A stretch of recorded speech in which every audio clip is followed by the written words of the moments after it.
Hydrogen bonding के लिए अपने को सिर्फ 2 पॉइंट याद करने हैं, याद भी नहीं करने, एक्चुअली सिमिलर ही है ना, सिंपल तरीके से हो जाएंगे। देखो, नाम है हाइड्रोजन बॉन्डिंग, तो एक बात तो बिल्कुल क्लियर है कि हाइड्रोजन बॉन्डिंग में हाइड्रोजन का लेना देना तो होगा। ठीक है, अब देखो, ऐसा हाइड्रोजन जो फोन से जुड़ा हो, ऐसा हाइड्रोजन जो फोन से जुड़ा हो, मतलब फ्लोरीन, ऑक्सीजन या नाइट्रोजन से जुड़ा हो। ठीक है, पहला पॉइंट है ऐसा हाइड्रोजन जो फोन से जुड़ा हो, वो हाइड्रोजन बॉन्डिंग बनाएगा किसके साथ?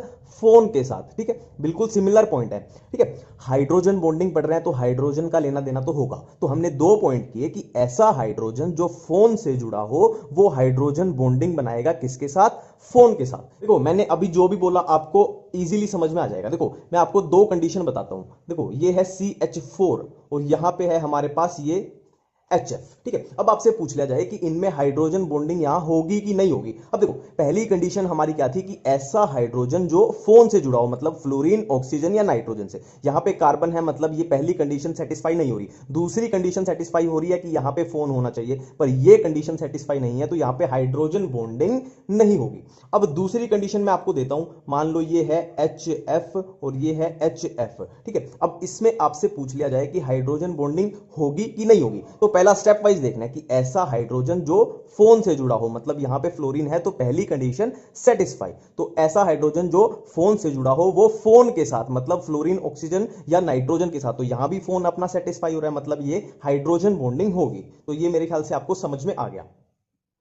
अब बात करते हैं हाइड्रोजन बॉन्डिंग के टाइप्स की। देखो, हाइड्रोजन बॉन्डिंग 2 टाइप की, इंटरमोलिक्यूलर एंड इंट्रामोलिक्यूलर। तो ये तो नाम से ही पता लग रहा है, इंटरमोलिक्यूलर मतलब 2 मॉलिक्यूल्स के बीच, और इंट्रामोलिक्यूलर मतलब एक मॉलिक्यूल के अंदर।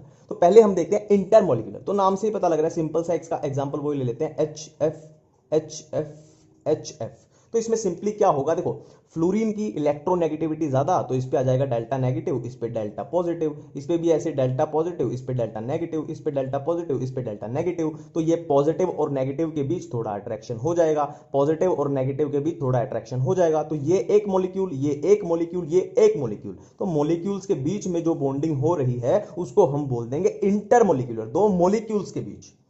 अब हम बात करते हैं इंट्रामोलिकुलर हाइड्रोजन बॉन्डिंग। देखो, नाम से ही पता लग रहा है एक मॉलिक्यूल के अंदर। ये नॉर्मली क्या होता है, ऑर्गेनिक कंपाउंड जैसे रिंग रिलेटेड होते हैं ना, इनमें पाई जाएगी। अब देखो, ये कंपाउंड है, ये है OH बॉन्ड, ये है CHO। अब यहां पे क्या होगा? देखो, ये ऑक्सीजन पे क्या आ जाएगा? पार्शियल नेगेटिव, कार्बन पे पार्शियल पॉजिटिव, इधर ये ऑक्सीजन पे पार्शियल नेगेटिव, ये हाइड्रोजन पे पार्शियल पॉजिटिव। तो ये पार्शियल पॉजिटिव, ये पार्शियल नेगेटिव, तो यहां पे क्या हो जाएगा? ये हो जाएगी बॉन्डिंग, जिसको हम बोल देंगे हाइड्रोजन बॉन्डिंग। हाइड्रोजन बॉन्डिंग की अपनी वो कंडीशन देख लेते हैं कि ऐसा हाइड्रोजन जो फोन से जुड़ा हो, वो फोन के साथ हाइड्रोजन बॉन्डिंग बनाएगा। तो दोनों कंडीशन अपनी सेटिस्फाई हो रही है, और ये एक मॉलिक्यूल के अंदर है, इसलिए इसको बोल देंगे इंट्रामोलिकुलर। इतनी बात क्लियर है? अब करते हैं सबसे जरूरी बात कि हाइड्रोजन बॉन्डिंग के रिलेटेड किसी भी क्वेश्चन को कैसे सोल्व करें। देखो, मेरे को वीडियोस को ज्यादा खींचना पसंद नहीं है, इसीलिए मैंने ये जड़ी बूटी तैयार की है। और ये रिजल्ट कैसे आई, ये भी कोई बहुत बड़ी साइंस नहीं है, आप कॉमन सेंस से सोचोगे आपको पता लग जाएगा। ठीक है, पर ये जड़ी बूटी आप नोट डाउन कर लो, और इनकी हेल्प से हाइड्रोजन बॉन्डिंग का कोई भी क्वेश्चन आप सोल्व कर सकते हो। क्वेश्चन एक एक सोल्व करो और मेरे को कमेंट में बताओ। ठीक है, इससे ये ऐसे क्या, ऐसे नोट डाउन कर लो, इससे सारे क्वेश्चन आपके सोल्व हो जाएंगे। देखो देखो, इसमें क्या है, boiling point and melting point intermolecular hydrogen bonding की वजह से इंक्रीज होगा और इंट्रा की वजह से डिक्रीज होगा। सोल्यूबिलिटी, इंटर की वजह से इंक्रीज, इंट्रा की वजह से डिक्रीज। सरफेस टेंशन इंक्रीज होगी दोनों केस में, इंटर भी इंट्रा भी। विस्कोसिटी दोनों केस में इंक्रीज, इंटर भी इंट्रा भी। अब इसको याद करने की एक ट्रिक बताता हूं। देखो, इंटरमोलिकुलर हाइड्रोजन बॉन्डिंग की वजह से सब कुछ इंक्रीज हो रहा है, सब कुछ इंक्रीज हो रहा है, और इंट्रा की वजह से क्या है? Melting point and solubility decrease and surface tension and viscosity increase. ठीक है, इंटर की वजह से सब कुछ इंक्रीज और इंट्रा की वजह से surface tension and viscosity increase हो रही है, बाकी boiling point and melting point and solubility decrease हो रहा है। ठीक है, देखो, टॉपिक्स को बिल्कुल भी फैलाना नहीं है ना, एक जगह पे पूरा प्रिसाइज करके पढ़ना है। अब जैसे थर्मल स्टेबिलिटी है, थर्मल स्टेबिलिटी का पूरी इनऑर्गेनिक में से कहीं से भी कोई भी क्वेश्चन पूछ लिया जाए, उसको कैसे सोल्व करना है। देखो, थर्मल स्टेबिलिटी आपसे पूछी जा सकती है 2 टाइप के कंपाउंड्स में, या तो कोवेलेंट कंपाउंड्स में या आयनिक कंपाउंड्स में। अब आपका क्वेश्चन होना चाहिए कि हम पहचानेंगे कैसे कि कौन सा कंपाउंड कोवेलेंट है, कौन सा आयनिक है। तो नॉर्मली ये तो जीके की बात है, आपको देखने से भी पता लग जाएगा। और दूसरी इसकी 99% केस में अप्लाई होने वाली ट्रिक बता देता हूं। देखो, जहां पे आपसे एस ब्लॉक का क्वेश्चन पूछ लिया जाए ना, एस ब्लॉक के एलिमेंट हो, मतलब वो आयनिक कंपाउंड के बारे में पूछना चाह रहा है, और जहां पे एस ब्लॉक के ना हो, पी ब्लॉक के ही हो, मतलब आपसे वो पूछना चाह रहा है कोवेलेंट कंपाउंड के बारे में। ठीक है, अब बारी बारी से कर लेते हैं, पहले कोवेलेंट कंपाउंड फिर आयनिक कंपाउंड। ठीक है, देखो कोवेलेंट कंपाउंड के बारे में क्या है, thermal stability is directly proportional to bond energy, है ना, और बॉन्ड एनर्जी क्या होती है हमें पता है, inversely proportional to bond length, है ना। वे तो कॉमन सेंस की भी बात है कि बॉन्ड एनर्जी, बॉन्ड को तोड़ने में जितनी ज्यादा एनर्जी लगेगी मतलब वो बॉन्ड उतना मजबूत है ना, तो उसकी थर्मल स्टेबिलिटी भी ज्यादा होगी। ठीक है, अब देखो क्वेश्चंस करके देख लेते हैं, इसमें बताओ थर्मल स्टेबिलिटी का ऑर्डर। ठीक है, तो सबसे पहले चेक करो कि ये कंपाउंड्स कोवेलेंट हैं या आयनिक हैं। तो देखो इसमें एस ब्लॉक के एलिमेंट कहीं पे नहीं नजर आ रहे, तो मतलब ये कोवेलेंट कंपाउंड का क्वेश्चन है। ठीक है, अब कोवेलेंट कंपाउंड में क्या देखना है, सिंपली बॉन्ड एनर्जी देखनी है या बॉन्ड लेंथ देखनी है। ठीक है, अब देखो आयोडीन का साइज सबसे बड़ा, फ्लोरीन का सबसे छोटा, तो HI की बॉन्ड लेंथ होगी मैक्सिमम, तो इसकी बॉन्ड एनर्जी मिनिमम, तो थर्मल स्टेबिलिटी भी मिनिमम। ठीक है, और फ्लोरीन का साइज सबसे छोटा, तो बॉन्ड लेंथ होगी मिनिमम, तो बॉन्ड लेंथ मिनिमम, तो थर्मल स्टेबिलिटी मैक्सिमम। ये अपने पास ऑर्डर बन गया। ठीक है, अब देखो नेक्स्ट क्वेश्चन बताओ थर्मल स्टेबिलिटी का ऑर्डर। तो सबसे पहले चेक करना है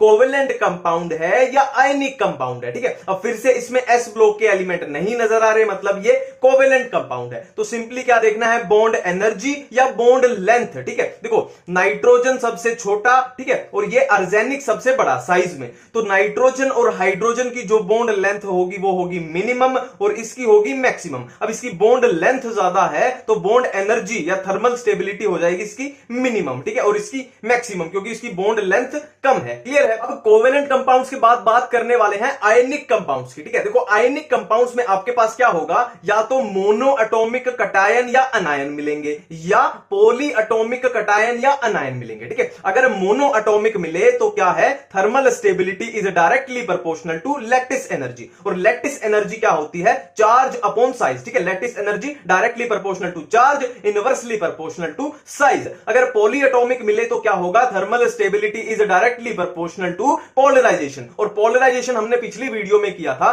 polarization is directly proportional to charge. अगर इससे आंसर आ गया तो ठीक है, नहीं तो आगे चलेंगे कि polarization is directly proportional to size of anion and inversely proportional to size of cation. ठीक है, अब देखो क्वेश्चन करके देखते हैं, ये हमारे पास थर्मल स्टेबिलिटी का क्वेश्चन आ गया। अब देखो पहले चेक करना है कि ये कोवेलेंट है या आयनिक कंपाउंड है। अब देखो इसमें एस ब्लॉक के एलिमेंट दिख रहे हैं, मैग्नीशियम, कैल्शियम, मतलब ये आयनिक कंपाउंड का क्वेश्चन है। अब दूसरी बात क्या चेक करनी है कि आयनिक कंपाउंड में ये मोनो एटॉमिक का केस है या पॉली एटॉमिक का। तो देखो ये भी मोनो एटॉमिक, ये भी मोनो एटॉमिक, ये भी मोनो एटॉमिक, ये भी मोनो एटॉमिक, ये भी, तो ये मोनो एटॉमिक का केस है। तो thermal stability is directly proportional to lattice energy, और लैटिस एनर्जी क्या है, directly proportional to charge upon size. अब चार्ज तो सब में सेम है ना, ऑक्सीजन पे सब में -2 आएगा और इन पे क्या आएगा, सब में +2, तो सब में चार्ज सेम है। अब क्या देखना है, inversely proportional to size. Oxygen का साइज सब में सेम है तो ऑक्सीजन से आंसर नहीं आ रहा, बाकी इनके साइज में है डिफरेंस।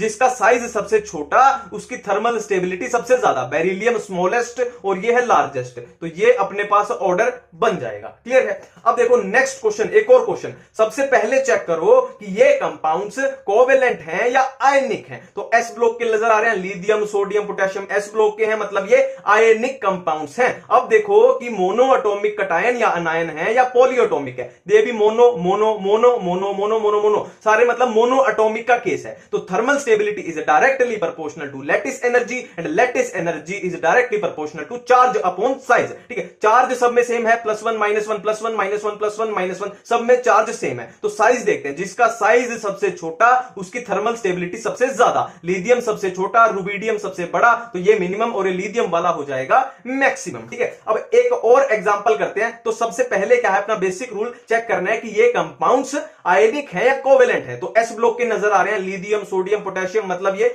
आयनिक कंपाउंड का क्वेश्चन है, ठीक है। तो आयनिक कंपाउंड में अब क्या चेक करना है, मोनो एटॉमिक है या पॉली एटॉमिक है, ठीक है। अब देखो लिथियम, सोडियम, पोटेशियम ये तो है मोनो एटॉमिक, पर ये देखो polyatomic, polyatomic anion आ गया सब में, है ना, NO3, है ना, ये क्या है, पॉली एटॉमिक अनायन। अब केस लगाना है ये वाला, ठीक है। Polarization is directly proportional to charge, है ना, चार्ज तो सब में बराबर है, +1 +1 +1, और NO3 पे भी -1 -1 -1, तो चार्ज से तो अपना आंसर नहीं आ रहा। तो अब आगे चलते हैं कि size of अनायन upon size of cation. अब देखो साइज ऑफ अनायन तो सब में बराबर है, NO3 वाला कट जाएगा, तो साइज ऑफ कटायन के है इनवर्सली प्रोपोर्शनल, मतलब जितना छोटा चार्ज होगा उतनी ज्यादा थर्मल स्टेबिलिटी। लिथियम सबसे स्मॉलेस्ट है तो इसकी थर्मल स्टेबिलिटी सबसे ज्यादा, ये अपने पास ऑर्डर बन जाएगा। क्लियर बात है। वाले हैं सिंपल सी ट्रिक जिसकी हेल्प से हम किसी भी मॉलिक्यूल को सिंपली देख के बता सकते हैं कि वो पैरामैग्नेटिक होगा या डायमैग्नेटिक होगा, ठीक है। तो देखो आपसे किसी भी मॉलिक्यूल के बारे में पूछ लिया जाए तो सिंपली आपको एक चीज देखनी है, इलेक्ट्रॉन सम, उस मॉलिक्यूल का इलेक्ट्रॉन सम। अगर उस मॉलिक्यूल का इलेक्ट्रॉन सम इवन आता है तो वो मॉलिक्यूल होगा डायमैग्नेटिक, और अगर इलेक्ट्रॉन सम ओड आता है तो वो मॉलिक्यूल होगा पैरामैग्नेटिक, ठीक है। पर इस मेथड की छोटी सी एक्सेप्शन है, वो है दशहरा और 16 सोमवार। इसको ऐसे ही याद रखना है, नहीं तो आप भूल जाओगे, ठीक है। दशहरा और 16 सोमवार, दशहरा से आया 10 और 16 सोमवार से 16, 10 एंड 16। देखो 10 एंड 16 वैसे तो इवन नंबर है तो होने तो चाहिए डायमैग्नेटिक, पर ये होते हैं पैरामैग्नेटिक, इसीलिए एक्सेप्शन है, ठीक है। अब अपने मेथड का यूज करके कुछ एग्जांपल्स देख लेते हैं। देखो फर्स्ट है H2 में इलेक्ट्रॉन सम कितना हुआ 2, तो 2 है इवन नंबर तो ये हो जाएगा डायमैग्नेटिक, ठीक है। H2 प्लस में इलेक्ट्रॉन सम हुआ 1, तो 1 हो गया ऑड नंबर तो ये हो जाएगा पैरामैग्नेटिक। N2 में इलेक्ट्रॉन सम आया 14, तो 14 है इवन नंबर तो N2 हो जाएगा डायमैग्नेटिक। O2 है 16, तो 16 सोमवार 16 हमारे पास क्या था, एक्सेप्शन, तो ये हो जाएगा पैरामैग्नेटिक। वैसे तो ये इवन था, होना तो चाहिए था डायमैग्नेटिक, पर 16 सोमवार और दशहरा क्या थे, एक्सेप्शन, तो ये हो जाएगा पैरामैग्नेटिक, ठीक है। O2 प्लस में इलेक्ट्रॉन सम आया 15, मतलब ऑड नंबर, तो ये हो जाएगा पैरामैग्नेटिक, ठीक है। फॉर्मल चार्ज बिल्कुल इजी मेथड से कैसे निकालें, देखो ये CO2 का मॉलिक्यूल है। अब इसमें हमको बोल दिया जाए कि इस कार्बन का फॉर्मल चार्ज निकालो, तो बिल्कुल सिंपल सा मेथड है। देखो कार्बन का हमें निकालना है फॉर्मल चार्ज, तो सबसे पहले जिस भी एटम का फॉर्मल चार्ज निकालना है उसके वैलेंस इलेक्ट्रॉन लिख लो। अब कार्बन के वैलेंस इलेक्ट्रॉन हमको पता है कितने, 4, ठीक है। अब इसमें से माइनस कर दो, माइनस क्या करना है वो बताता हूं, इस पे ध्यान देना। देखो इस पर्टिकुलर मॉलिक्यूल में, है ना, ये CO2 का मॉलिक्यूल है, तो CO2 के मॉलिक्यूल में इस कार्बन के पास जितने इलेक्ट्रॉन हैं उसको माइनस कर दो। सिंपल है। देखो इस कार्बन के पास कितने इलेक्ट्रॉन है, मान लो ये पॉइंट, अब अगर मैं ऐसे ड्रॉ करूं इसको, तो देखो यहां पे ये 2 इलेक्ट्रॉन इस कार्बन के, ये 2 किसके हैं, ऑक्सीजन के। सेम यहां पे ये 2 इलेक्ट्रॉन है कार्बन के और ये 2 हैं ऑक्सीजन के। तो इस कार्बन के पास टोटल कितने इलेक्ट्रॉन है, 1 2 3 4, और कोई भी लोन पेयर प्रेजेंट नहीं है, ठीक है। तो कितने हैं, 4, तो इसका फॉर्मल चार्ज आ जाएगा 0, 4 - 4 0। अब नेक्स्ट अगर हम बात करें कि ऑक्सीजन का फॉर्मल चार्ज निकालना है, ठीक है, तो सेम मेथड है। सबसे पहले ऑक्सीजन के वैलेंस इलेक्ट्रॉन निकलो, कितने, 6, माइनस इस पर्टिकुलर मॉलिक्यूल में ऑक्सीजन के पास कितने इलेक्ट्रॉन है काउंट कर लेते हैं। तो 1 2 और 2 लोन पेयर है, ठीक है। 2 + 2 + 2 कितने हो जाएंगे, 6, तो कितना आ जाएगा, 0। और सेम इस ऑक्सीजन के लिए भी कितना आ जाएगा, 0, ठीक है। क्लियर है। अब एक और एग्जांपल लेके देख लेते हैं। देखो ये ओजोन का मॉलिक्यूल है, कुछ ऐसे है। इस ऑक्सीजन के पास 2 लोन पेयर, इसके पास 1 और इसके पास 3, ठीक है। अब इन ऑक्सीजन की हम कर देते हैं नंबरिंग, ये ऑक्सीजन नंबर 1, ये ऑक्सीजन नंबर 2 और ये ऑक्सीजन नंबर 3। तो सबसे पहले हम निकालते हैं इस वाले ऑक्सीजन का, ऑक्सीजन नंबर 1 वाले का फॉर्मल चार्ज। तो देखो ऑक्सीजन नंबर 1 हो या 2 हो या 3 हो, एक बात तो क्लियर है कि ऑक्सीजन के जो वैलेंस इलेक्ट्रॉन है वो सेम रहेंगे, क्या रहेंगे, 6, ठीक है। अब देखो माइनस क्या करना है कि इस पर्टिकुलर मॉलिक्यूल में ऑक्सीजन नंबर 1 के पास कितने इलेक्ट्रॉन है, कितने इलेक्ट्रॉन है काउंट कर लेते हैं, ठीक है। तो ये देखो ये 2 हैं इस वाले ऑक्सीजन के और ये 2 हैं ऑक्सीजन नंबर 2 वाले के, तो इसके पास कितने इलेक्ट्रॉन है, 1 2 3 4 5 6, तो 6 - 6, ठीक है, कितना आ गया, ये 0। अब ऑक्सीजन नंबर 2 की जब बात करें तो 6 माइनस कितना करना है, जितना इसके पास इलेक्ट्रॉन है। तो इसके पास कितने इलेक्ट्रॉन है, ये देखो ये 1 है इस ऑक्सीजन का और ये 1 है इस ऑक्सीजन का, तो इसके पास कितने हैं, 1 2 3 और 4 5, ये लोन पेयर वाले, ठीक है। तो कितना आ जाएगा, 5। ये कितना आ गया +1, है ना। अब ऑक्सीजन नंबर 3 की बात करें तो इसके पास कितने इलेक्ट्रॉन है इस पर्टिकुलर मॉलिक्यूल में, देखो ये 1 और 3 लोन पेयर, 1 2 3 4 5 6 और एक ये 1 हो गया, कितना हो गया 7, तो ये कितना आ जाएगा -1, ठीक है। ये अपना फॉर्मल चार्ज का सिंपल सा फंड है। Contact process and lead chamber process. अब इसकी बहुत ही सिंपल ट्रिक है, आप सबको पता है नेपोटिज्म क्या होता है। देखो नेपोटिज्म का मतलब होता है कोई भी बड़ा एक्टर है, मान लो सलमान खान है, सलमान खान अपने करीबी लोगों को, मतलब जो उसको कॉन्टैक्ट में है उनको लीड रोल दिलवाता है, ठीक है। तो यही अपनी ट्रिक है सिंपल सी, सलमान खान अपने कॉन्टैक्ट वाले लोगों को लीड रोल दिलवाता है। अब इस ट्रिक में देखो सलमान से हमारे पास आया सल्फ्यूरिक एसिड और कॉन्टैक्ट से आया कॉन्टैक्ट प्रोसेस और लीड से आया लेड चैम्बर प्रोसेस। अब देखो बहुत ही सिंपल हो गया कि सल्फ्यूरिक एसिड की फॉर्मेशन के लिए दो प्रोसेस यूज होती हैं, कॉन्टैक्ट प्रोसेस और लेड चैम्बर प्रोसेस, ठीक है, क्लियर है। अब नेक्स्ट पे चलते हैं, Ostwald process and Birkeland Eyde process. अब ये कहां यूज होती है, किसके लिए है, ठीक है। अब देखो सिंपल सा है कि रात को बाहर ओस गिरती है, नाइट, ठीक है, नाइट मतलब रात, नाइट के वक्त बाहर ओस गिरती है, सीधी सी बात है बाहर ही गिरेगी, घर के अंदर तो ओस गिरेगी नहीं। तो यही ट्रिक है अपनी, नाइट को बाहर ओस गिरती है। अब देखो नाइट से हमारे पास क्या आ जाएगा, नाइट्रिक एसिड, और बाहर से हमारे पास आ जाएगा बर्कलैंड आइड प्रोसेस, और ओस से आ जाएगा हमारे पास ओस्टवाल्ड प्रोसेस। तो नाइट्रिक एसिड की फॉर्मेशन के लिए जो प्रोसेस यूज होती है, एक तो होगी बर्कलैंड आइड प्रोसेस और दूसरी होगी ओस्टवाल्ड प्रोसेस, ठीक है, क्लियर है। नेक्स्ट पे चलते हैं, नेक्स्ट पे चलने से पहले थोड़ा हारमोनियम बजा लेते हैं, ठीक है। हारमोनियम, ये याद रखना, हारमोनियम सिंपल सा है, हार और मोनियम को अलग कर दो। हार से हमारे पास आया हेबर प्रोसेस और मोनियम से आया अमोनिया, ठीक है। हारमोनियम, हार से हमारे पास आया हेबर प्रोसेस और मोनियम से आया ammonia, means Haber process is used for the formation of ammonia, ठीक है। अमोनिया की फॉर्मेशन के लिए कौन सी प्रोसेस यूज होती है, हेबर प्रोसेस, ठीक है। अब नेक्स्ट एक हमारे पास आती है सोल्वे प्रोसेस। अब ये भी नाम से ही बता दे कि इसमें क्या होता है। देखो सोल्वे में कुछ नहीं करना, आपको सिर्फ सोल्वे का पार्टीशन कर देना है, ठीक है। सोल्वे का पार्टीशन कर दिया तो सोल उधर चला गया और वे उधर चला गया। अब सोल से हमारे पास आया सोडियम, SO, ठीक है। सोल से हमारे पास आया सोडियम और वे का मतलब होता है रास्ता, इंग्लिश में वे, हिंदी में रास्ता। अब रास्ते पे क्या चलती है, कार, तो कार से हमारे पास आया कार्बोनेट, ठीक है। वे रास्ते पे चलेगी कार, तो कार से आया कार्बोनेट, तो उधर सोडियम इधर कार्बोनेट। तो Solvay process is used for the formation of sodium carbonate, ठीक है। एक बहुत इंपॉर्टेंट है कि क्लोरीन की फॉर्मेशन के लिए कौन सी प्रोसेस यूज होती है, क्लोरीन की फॉर्मेशन के लिए कौन सी प्रोसेस यूज होती है। अब देखो कॉमन सेंस है, सबको पता है कि क्लोरीन एक गैस होती है, क्लोरीन एक गैस होती है, और इसको किसी वेसल में रखोगे तो गैस उड़ जाएगी, ओपन वेसल में रखोगे तो गैस उड़ जाएगी, तो इसको ढक्कन लगाना पड़ेगा वेसल को, ठीक है, ढक्कन लगाना पड़ेगा। तो क्लोरीन गैस की वेसल को ढक्कन लगाना पड़ेगा, ढक्कन से याद आएगा डेक्कन, ढक्कन से याद आया डेक्कन, तो Deccan process is used for the formation of chlorine. तो यहां क्लियर हो गया। तो लास्ट है हमारे पास डोस प्रोसेस। अब डोस प्रोसेस यूज होती है for the formation of phenol. अब सबको पता है कि फिनोल एक टाइप का एल्कोहल है, ठीक है, एक टाइप का एल्कोहल है। अब इसको याद कैसे रखें, अब देखो डोस में आ रहा है DO2, और किसी भी इंसान को दो कब नजर आता है, जब वो शराब पी लेता है, जब अल्कोहल पी लेता है, तो अल्कोहल से याद आ जाएगा फिनोल। तो Dow's process is used for the formation of phenol.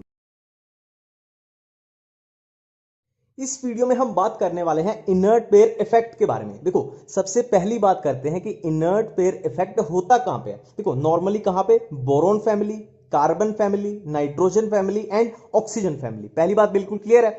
अब बात करते हैं कि इनर्ट पेयर इफेक्ट होता क्या है। देखो यहां पे देखो बोरोन फैमिली में यहां पे वैलेंस इलेक्ट्रॉन कितने हैं, 2 + 1 3, मतलब बोरोन फैमिली की मैक्सिमम ऑक्सीडेशन स्टेट +3। यहां पे वैलेंस इलेक्ट्रॉन कितने, 4, तो मैक्सिमम ऑक्सीडेशन स्टेट +4। ऐसे ही इसकी वैलेंस इलेक्ट्रॉन कितने हो जाएंगे, 5, तो मैक्सिमम ऑक्सीडेशन स्टेट +5, और इसकी कितनी हो जाएगी, +6। इतनी बात बिल्कुल क्लियर है। मतलब नॉर्मली क्या होगा, बोरोन फैमिली मैक्सिमम कितनी ऑक्सीडेशन स्टेट शो करेगी, +3, कार्बन वाली +4, नाइट्रोजन वाली +5 एंड ऑक्सीजन वाली फैमिली मैक्सिमम ऑक्सीडेशन स्टेट कितनी, +6। पर यहां पे क्या होता है, देखो नॉर्मली हम ग्रुप में नीचे की तरफ जाते हैं, जो हैवियर एलिमेंट्स आते हैं। अब मैं इनर्ट पेयर इफेक्ट बता रहा हूं कि होता क्या है। नीचे की तरफ जाते हैं, जैसे बोरोन फैमिली में और ये कार्बन फैमिली में हम नीचे की तरफ गए, और हम नाइट्रोजन फैमिली में नीचे की तरफ गए, और हम ऑक्सीजन फैमिली में नीचे की तरफ गए, तो क्या होता है, जो हैवियर एलिमेंट होते हैं वो ये +3 +4 या +5 या +6 मतलब मैक्सिमम ऑक्सीडेशन स्टेट नहीं शो करते। ठीक है, यहां पे कितनी शो होगी, ये शो करेगा कितनी +1 जिसमें ये स्टेबल होगा, ये शो करेगा +2, ये शो करेगा +3, ये शो करेगा +4। ये इनकी स्टेबल कॉन्फ़िगरेशन है और नॉर्मल होनी कितनी चाहिए थी, ये वाली होनी चाहिए थी, पर असल में होती क्या है, स्टेबल वाली ये वाली होती है। अब इसका रीजन क्या है, रीजन सिंपल सा है, देखो नाम से ही पता लग रहा है, इनर्ट। इनर्ट का मतलब क्या होता है, मतलब जो रिएक्ट नहीं करेंगे। तो सिंपल सी एक लाइन याद रखना कि inertness of S electron, inertness of S electron, inertness of S electron, inertness of S electron कि जो हैवियर एलिमेंट हैं ग्रुप में, जो नीचे वाले एलिमेंट हैं वो एस इलेक्ट्रॉन की इनर्टनेस शो करेंगे। मतलब वो सिर्फ पी वाली ऑक्सीडेशन से, है ना, ये पी वाला ही तो काम आ रहा है। ये 1 है तो ये +1 होगी, ये पी वाला 2 है तो ये +2 हो गई, पी वाला +3 है ये +3, ये 4 है ये +4। मतलब एस वाले का कोई यूज नहीं हो रहा, सिर्फ किसमें, हैवियर में। ठीक है, तो इसकी एक सिंपल सी ट्रिक बताता हूं। देखो नीचे वाले एलिमेंट नीचे वाली ऑक्सीडेशन स्टेट में हैप्पी हैं और ऊपर वाले एलिमेंट ऊपर वाली ऑक्सीडेशन स्टेट में, है ना, ऊपर वाली मतलब ज्यादा ऑक्सीडेशन स्टेट में ऊपर वाले खुश हैं और कम ऑक्सीडेशन स्टेट में नीचे वाले खुश हैं। इसको सिंपल भाषा में क्या बोल रहे हैं हम, इनर्ट पेयर इफेक्ट। याद रखना, इनर्टनेस ऑफ एस इलेक्ट्रॉन।